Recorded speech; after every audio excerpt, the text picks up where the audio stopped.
اگر کوئی شخص یہ پریشان ہے کہ یار میری بیوی بہت زیادہ نافرمان ہے، میری بات مانتی تک بھی نہیں ہے، کبھی کبھار ایسا ہوتا ہے کہ کچھ عورتیں ایسی ہوتی ہیں جو اپنے خاوند کی بالکل نافرمان ہوتی ہیں، اس کی بات مانتی تک بھی نہیں، اور اتنا نک نصد کر دیتی ہیں کہ جناب علی جب مرد جناب علی اتنا تنگ ہو جاتا ہے کہ طلاق دے دیتا ہے، پھر پیٹتی ہیں، روتی ہیں، کیونکہ عورت کی آگے تو زندگی خجل خوار ہوتی ہے۔ تو اگر کوئی شخص ایسا ہے کہ جس کی بیوی نافرمان ہے،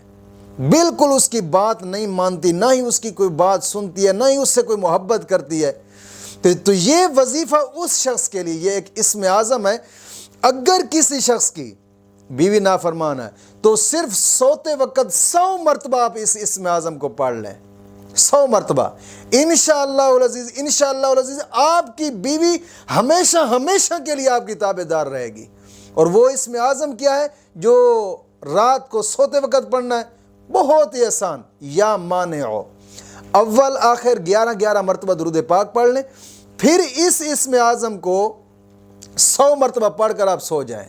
انشاءاللہ العزیز، انشاءاللہ العزیز چند دن آپ یہ کریں گے، چند دن،